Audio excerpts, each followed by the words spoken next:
বিয়ের পর নতুন জীবন শুরু করার স্বপ্ন ছিল আদনান আর মায়ার। ভালোবেসে বিয়ে করেছিল তারা।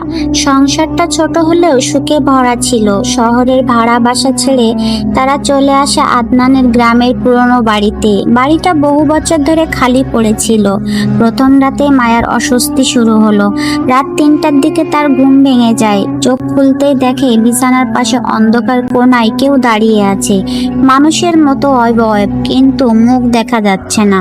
মায়া চিৎকার করে উঠতে অবয়বটা মিলিয়ে যায়। আদনান ভেবেছিল নতুন জায়গা বলে ভয় পেয়েছে, কিন্তু ঘটনাটা সেখানেই শেষ হয়নি।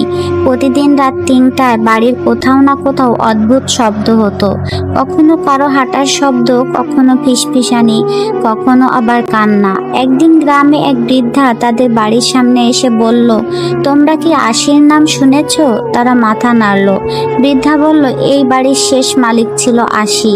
বিয়ের মাত্র 7 দিনের মাথায় তার স্বামী নিখোঁজ হয়ে যায়। সবাই বলতো আশি তাকে মেরেছে। গ্রামের লোকজন তাকে নির্যাতন করত। এক রাতে সে এই বাড়ির ভিতরেই গলায় ফাঁস দেয়। বৃদ্ধা চলে যাওয়ার আগে শুধু একটা কথা বলে গেল, নতুন বিবাহিত দম্পতিদের সে সহ্য করতে পারে না। সেদিন রাত থেকেই সব কিছু বদলে গেল। মায়া আয়নায় নিজের প্রতিচ্ছবির পাশে আরেকজনকে দেখতে শুরু করলো। সাদা শাড়ি, লম্বা কালো চুল, ফ্যাকাশে মুখ আর দুটো ভয়ঙ্কর কালো চোখ। এক রাতে মায়া বাথরুমের আয়নায় দাঁত ব্রাশ করছিল। হঠাৎ দেখলো তার পিছনে সেই নারী দাঁড়িয়ে আছে। সে ধীরে ধীরে হাসছে।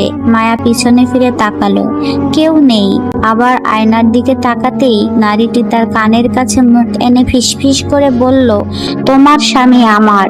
সেই দিন থেকেই আদনানের আচরণ বদলে যেতে লাগলো। সে আগের মতো কথা বলতো না। মাঝরাতে ঘুম থেকে উঠে বাড়ির চারপাশে হাঁটতো। কখনো কখনো একা একা হাসতো। এক রাতে মায়া তাকে অনুসরণ করে দেখে আদনান উঠানোর পুরো আম গাছের নিচে দাঁড়িয়ে কারোর সঙ্গে কথা বলছে, কিন্তু সেখানে আর কেউ ছিল না। হঠাৎ আদনান বলল, আমি তোমাকে ছেড়ে যাব না আশি। মায়ার বুক কেঁপে উঠল। পরদিন সে সিদ্ধান্ত নিল বাড়ি ছেড়ে চলে যাবে, কিন্তু তখন অনেক দেরি হয়ে গেছে। সেই রাতে ঘুম ভেঙে মায়া বুঝতে পারলো সে নড়তে পারছে না। ঘরের চারপাশে অন্ধকার। বিছানার পাশে দাঁড়িয়ে আছে আশি। তার মুখে চামড়া পচে ঝুলে পড়েছে। চোখের জায়গায় শুধু গভীর কালো গর্ত। সে ধীরে ধীরে বিছানায় উঠে মায়ার মুখের কাছে ঝুঁকে আসে আর ফিসফিস করে বলে, যে সুখ আমি পাইনি তা কেউ পাবে না।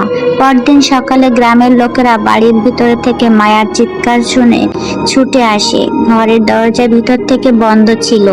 দরজা ভেঙে তারা যা দেখলো তা আজও কেউ ভুলতে পারেনি। ঘরের মেঝেতে মায়ার অচেতন অবস্থায় পড়ে আছে, কিন্তু আদনান নেই।